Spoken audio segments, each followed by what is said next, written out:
सबको जय मसीह की। आज हम लोग एक विषय में चलेंगे और ये है क्रोध की गंभीरता। उत्पत्ति की किताब चौथा अध्याय 1 से 16 तक आप पढ़ सकते हैं। इसमें हम देखते हैं दो भाई के ऊपर हैं और परमेश्वर अपने पास दोनों को बुलाता ताकि उनको गिफ्ट लेकर आने के लिए कहता है। देखिए किस तरह क्रोध क्या काम कर लेता है। आज भी संसार में हम देख सकते हैं, हमारी खास करके उत्तर प्रदेश में मैंने कई सारे लोगों को देखा है कि क्रोध लोगों का जीवन ले जाता है। छोटी छोटी चीज़ों में क्रोध होते हैं। घर परिवार में क्रोध के कारण आज लोग निराश में है, एकता में एकजुट नहीं रह पाते हैं। छोटी छोटी बातों में क्रोध होते हैं और उसके कारण से अनबन रहता है, घर में शांति नहीं रहता है, प्रेम नहीं रहता है। इसलिए आपको मुझे ये जो स्वभाव है, क्रोध की स्वभाव, ये अच्छा नहीं है। हम देखते हैं इसको और भी मैं रेफरेंस दूंगा। उत्पत्ति की किताब चौथा अध्याय 1 से 16 में आप घर में पढ़िए। आपके पास बाइबल है, बाइबल अभी खोलिए और बाइबल खोल के आप उसको पढ़िए और इसके बारे में विचार करिए। ठीक है, अगर आप घर में शांति चाहते हैं, एकता में बढ़ना चाहते हैं, परमेश्वर के अनुग्रह को पाना चाहते हैं, तो ये क्रोध जो शब्द है, क्रोध में 3 चीज ऐड होता है। देखेंगे जलन, प्रतिष्ठा और गमन। ये 3 चीज उसके साथ साथ आता है अगर जब जो इंसान क्रोध करता है। एनीवे, हम लोग आगे बढ़ते हैं और देखते हैं मनुष्य का क्रोध परमेश्वर के धर्म का निर्वाह नहीं कर सकता है। ये याकूब का 1:20 में कहता है। परमेश्वर की जो धार्मिकता, परमेश्वर की जो प्रेम, परमेश्वर की जो करुणा, दया, क्रोध वाला व्यक्ति ये सब चीजों का आदर सम्मान नहीं दे सकता। इसलिए अगर आप विश्वासी हो तो क्रोध से बचिए। विश्वासी हो या आप अविश्वासी, क्रोध से बचिए। जितना ज्यादा हो सके उतना कम क्रोध करिए। ओके, आप अंग्रेजी शब्द को देखेंगे। अंग्रेजी शब्द, अगर हिंदी शब्द में खतरनाक को अंग्रेजी में डेंजर कहा जाता है, डेंजर। ओके, अगर इस डेंजर शब्द को डी निकाल देते हैं तो एंगर आ जाता है। तो ये दो शब्द बड़ी खतरनाक और डेंजर, खतरनाक और क्रोध, ये दो चीज बहुत इंसान को बहुत ही तकलीफ में ला सकता है। कई बार हम इस क्रोध की चरित्र को हमेशा समान नहीं होता। कुछ जगहों पे क्रोध आप कर सकते हैं, कुछ जगहों पर क्रोध करने की जरूरत नहीं है जो आपका नुकसान है। इसीलिए हर जगह पे हम क्रोध नहीं कर सकते। यह हमेशा ठीक नहीं होता। क्रोध इंसान को तकलीफ में डालता क्रोध। इसलिए क्रोध से जितना ज्यादा हो सके बचिए, जितना ज्यादा हो सके। ओके, क्रोध एक अपरिवर्तित मनुष्य तत्व का एक प्रकटीकरण है जो हमें परमेश्वर के राज्य का उत्तराधिकारी या वारिस होने से रोकता है। ये आप पढ़ सकते गलतियों की किताब 5वां अध्याय 19 से 21 वचन में। शरीर का काम क्या है? क्रोध। और शरीर के काम में जो चलता है वो परमेश्वर की वारिस नहीं हो सकता।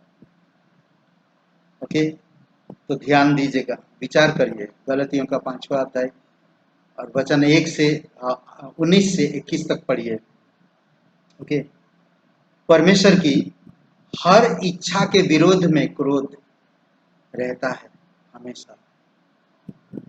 याकूब का 1:20 में परमेश्वर की इच्छा को आपके करीब लाने नहीं देगा, उसकी इच्छा के विरोध रहेगा। इसलिए अपने आप को देखो और क्रोधित मत हो। पवित्र आत्मा का फल अपने ऊपर आने दो, तो ये सब चीजों से आप बच पाएंगे। ओके, और हम देख सकते हैं यही उसकी आत्मा को दुखी करता है। क्रोध ही है जो परमेश्वर की आत्मा को दुखी करता है। इफिसियों का 4 अध्याय 31 और 32 वचन, 30 और 31 वचन में। ओके, यह श्रापित है, क्योंकि यह हत्या का मूल कारण है। ये श्रापित है। क्रोध हत्या के समान है। क्रोध हत्या लाएगा ही लाएगा। इसलिए जितना भी ज्यादा हो सके आप क्रोध से बचें। उत्पत्ति का 49 और वचन 6 और 7 को पढ़िए। जब याकूब आशीर्वाद देता, भविष्यवाणी करता है, क्रोध से बचने के लिए कहता है। क्रोध का जो काम है वो हत्या है। क्रोध कभी खुशी नहीं ला सकता, कभी नहीं। घमंड, प्रतिष्ठा और जलन क्रोध के कुछ कारण हैं। जलन, प्रतिष्ठा और क्रोध, ये घमंड, प्रतिष्ठा और जलन, ये क्रोध के कारण है। जो इंसान जल रहा, अंदर ही अंदर क्रोध है, और जो इंसान क्रोध है वो जलेगा। प्रतिष्ठा पाना चाहता, वो आदर मान पाना चाहता। ओके, इसीलिए बहुत केयरफुल है। तीन तीन उदाहरण मैं देता हूँ जो आप देख सकते हैं। ठीक है, 3 उदाहरण। यहाँ पर नामान क्रोधित हुआ। भविष्यवक्ता एलिशा ने उसे यरदन नदी में नहाने के लिए कहा। ये आप देख सकते हैं दूसरा राजा का 5 अध्याय और 11-12 वचन में। किस लिए क्रोधित हुआ? नामान एक सेनापति, एक योद्धा, वीर आदमी इजराइल में आया है एलिशा को मिलने के लिए।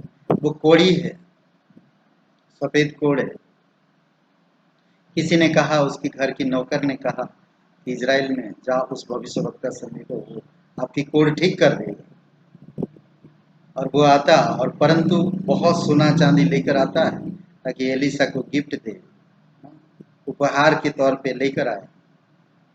और एलिशा उसके करीब तक नहीं आया। उसकी जो गहजी था उसको भेजा और कहा कि जाओ, नामान से कहो कि वो यरदन नदी में 7 बार जाकर डुबकी लगाए। इससे वो क्रोधित हुआ। ओके, ये घमंड का कारण था। ये घमंड का कारण था। योना प्रतिष्ठा के कारण क्रोधित हुआ। प्रतिष्ठा पाना चाहता, योना आदर पाना चाहता। योना का 4 अध्याय 1 से 4 वचन पढ़िए। प्रतिष्ठा, घमंड, जलन, ये परमेश्वर की दासों को सभा नहीं देता। परमेश्वर कुछ लोगों को सभा नहीं देता। ये क्रोध का कारण है। तीसरी बात हम देख सकते हैं, जब परमेश्वर हमारे भाइयों और बहनों को आशीषित देते हैं तब हम जलन के कारण क्रोधित हो जाते हैं। जब हमारे आसपास लोग, इतना दिनों से हम बढ़ नहीं रहे हैं, हमारे आसपास लोग देख रहे हैं, जब उनको बढ़ने लगते हैं प्रभु में, उनको प्रभु आशीष देता है, तो हम जलन रखते हैं। तो ये सब चीजें हमें दूर करना। यही कारण था जो कैन ने हाबिल का घात किया। कैन का क्रोध हाबिल के प्रति, उत्पत्ति का 4 अध्याय 5-6 वचन में। साउल का क्रोध दाऊद के प्रति था। 1 शमूएल 18 अध्याय 9-10 वचन में। 10 चेलों का उन 2 चेलों के प्रति, मत्ती का 20 अध्याय 20 से 24 वचन में। ये कुछ कारण है क्रोध का।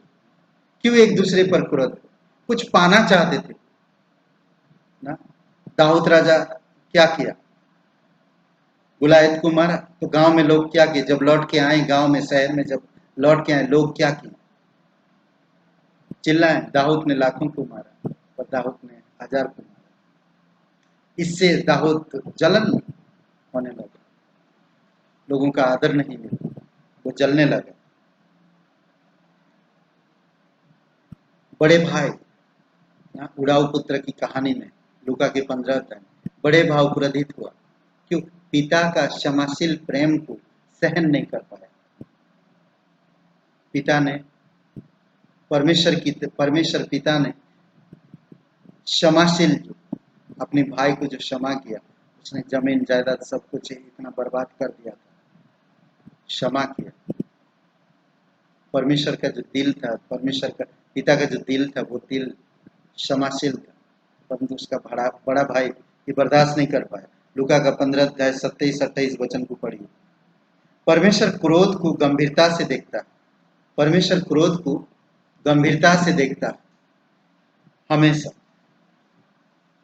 ओके। और क्रोध में कोई भी सक्सेस नहीं हो सकता, सफल नहीं हो सकता।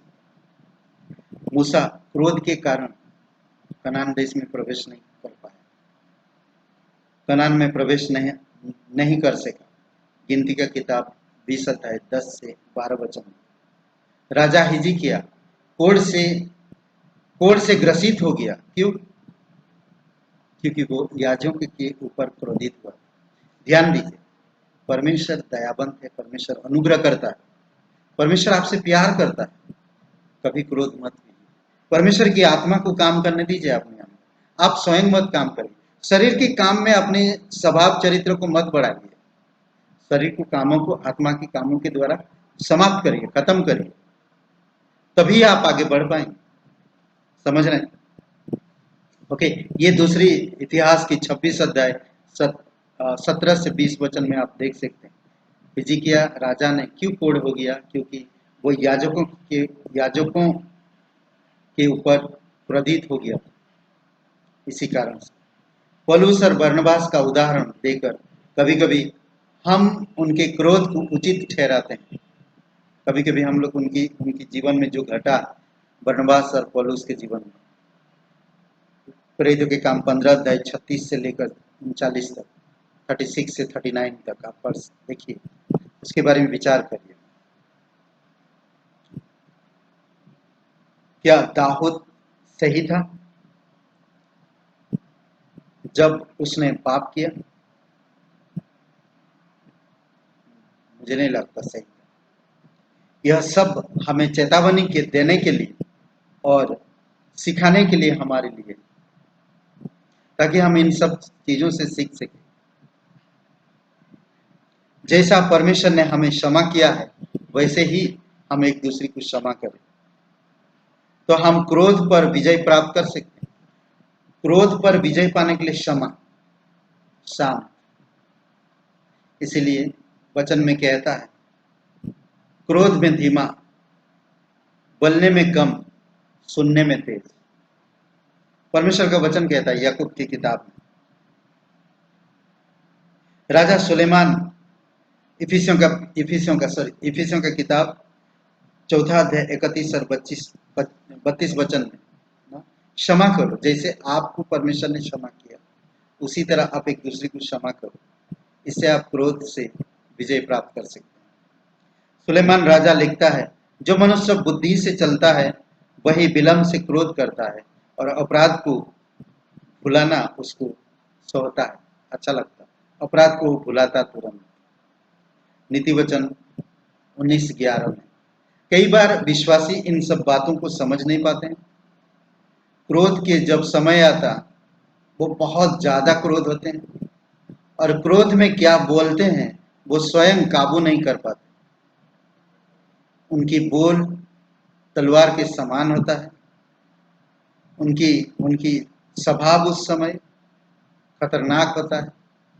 अगर उस समय सामने वाला इंसान अगर चुप ना रहे, वो भी अगर क्रोध करे तो कोई ना कोई वहां पर नाश हो सकता है, मर्डर हो सकता है, जैसा कैन और हाबिल के जीवन में हुआ। ओके। यदि हमें क्रोध आ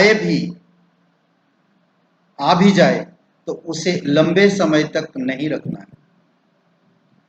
अगर क्रोध आता, ऑब्वियसली हमारी अंदर पुरानी स्वभाव है, पापी स्वभाव है, हम क्रोध हो जाते हैं। कई सारे हमारी मनपसंद चीजें, हम जैसा चाहते हैं वैसे चीजें नहीं होता, लोग ऐसे व्यवहार नहीं करते हैं हमारे साथ, तो क्रोध ऑब्वियसली आएगा। क्रोध आ ही जाता है, पर लंबे समय तक मत रखो। आप अगर विश्वास होने के नाते लंबे समय तक क्रोध में मत रहो। परमेश्वर को काम करने दो, पवित्र आत्मा को काम करने दो। ध्यान दीजिए, पवित्र आत्मा को शकित मत करो। आपकी क्रोध के कारण वो दुखी होता है। ओके। क्रोध मूर्खों के ही दिल में रहता है हमेशा। जो मूर्ख होते हैं उनके ही दिल में क्रोध हमेशा रहेगा। नीति वचन 14:17 में। ओके। सूर्य अस्त से पहले क्रोध को समाप्त कर दो। 12 घंटा, ज़्यादा से ज़्यादा सुबह 6 बजे से लेकर शाम को 6 बजे तक, 24 घंटा मत रखो। क्रोध को जल्द से जल्द खत्म करो। इफिसियों का 4 अध्याय वचन 26 में। ओके, नहीं तो फिर पाप को जन्म देगा। जब पाप बढ़ेगा तो क्या होगा? मौत आएगी। केयरफुल रहो। आप परमेश्वर की संतान हो, आप परमेश्वर से प्यार करते हैं। परमेश्वर चाहता है कि आप क्रोध में कंट्रोल करो, क्योंकि परमेश्वर हमें एक सहायक दिया है, पवित्र आत्मा, और पवित्र आत्मा का फल हमारे अंदर है। उन चीजों को ध्यान दीजिए: प्रेम, शांति, आनंद, धीरज, कृपा, भलाई, ओके, विश्वास, संयम, नम्रता। ये 9 फल बहुत अद्भुत है। क्षमा रखने का दिल रखो, क्षमा करने का दिल रखो। ओके, यहां तक कि परमेश्वर का क्रोध भी क्षण भर का होता है। परमेश्वर का क्रोध जो है क्षण भर का होता है। वचन से 30 और वचन 5 में, यशायाह 57 और वचन 16 में। ओके, तो परमेश्वर का क्रोध अगर क्षण भर का होता, अगर मैं परमेश्वर का संतान हूं, तो मुझे भी उसी प्रकार क्रोध करना। हाँ, हमें चोट पहुंचता है लोगों की बातें सुनकर, हमें क्रोध में भर जाते हैं, पर हमें क्रोध से सावधान रहना। ओके, जो हम क्रोध के साथ करने की कोशिश करते हैं, उससे कहीं अधिक बिना क्रोध काम कर सकते हैं। जो क्रोध के कारण हम जो काम करना चाहते हैं, कोशिश करते हैं, उसे बिना क्रोध करते हुए हम बहुत से काम कर सकते हैं, बढ़िया काम कर सकते हैं, अच्छा काम कर सकते हैं। समझ रहे हैं? कई बार क्रोध से जो काम कर रहे हैं वो काम में बिगड़ सकता है, और उस काम में अनबन हो सकता है। आपने क्रोध में आकर के वो काम कर दिया, पर सामने वाले उस काम का क्या नतीजा फल देता है, वो हमें देखना, वो हमें ध्यान देना। तो इसलिए प्रेम पूर्वक काम करो, सामने वाला को भी अच्छा लगेगा और वो उस काम का तारीफ करे। ओके, क्रोध निरर्थक है, निरर्थक। वो कभी किसी पर दया नहीं कर सकता। मती का 5वां अध्याय में अगर पढ़िए आप, 21 से 24 वचन में, यहाँ पर कहता, हम उन सब से मेल मिलाप कर ले जिन्हें क्रोध द्वारा हमें चोट पहुंचाई। हमें उन सब से मेल मिलाप कर लेना चाहिए जिनको हम चोट पहुंचाए। आप सोचिए किसको आप चोट पहुंचाए। वहां पर क्या कहते, अगर आप परमेश्वर के पास आ रहे हो, भेंट लेकर आए, वेदी पर रखो, और उस समय अगर आपको किसी पर याद आ रहा है कि मैंने उनको ऐसा नहीं करना चाहिए, तो उसी वेदी पर आपका भेंट छोड़ो और पहले जाओ, जाकर उनको मेल मिलाप कर लो, क्षमा कर दो, फिर आकर भेंट चढ़ाओ, तो आपका भेंट ग्रहण योग्य होगा। परमेश्वर भी आपको आशीष देगा। क्रोध की गंभीरता, क्रोध से सावधान रहे। इस प्रकार की कैरेक्टर, इस प्रकार की स्वभाव ना रखें, बल्कि प्रेम, आनंद, शांति में हमेशा रहे। परमेश्वर को काम करने दे, पवित्र आत्मा को काम करने दे। परमेश्वर ब्लेसिंग करे। आइए हम लोग प्रार्थना करते हैं। हमारे जीवित परमेश्वर, हम धन्यवाद देते हैं और एक शुभ अवसर आप हमें दिए हैं। प्रभु, हम क्रोध कम करें, एकदम कम करें पिता, बोलने में धीमा और सुनने में तेज। क्रोधी इंसान परमेश्वर का निर्वाह करता है, परवाह नहीं करता है। प्रभु, हमें ऐसी दिल दो, ऐसी मन दो, जो हम क्रोध ना करें, भले हमारे घर की लोग हो या हमारी बाहर की लोग हो या हमारी कामकाज में हो लोग या हम कहीं भी हो। प्रभु, आप हमारी मदद करो यीशु मसीह, कि हम क्रोध कम करें। धन्यवाद देते हैं, तेरी स्तुति महिमा करते, ब्लेसिंग करो प्रत्येक भाई बहन, यीशु मसीह के नाम से मांगते हैं, आमीन। सबको आशीष मिले। बहुत बहुत धन्यवाद।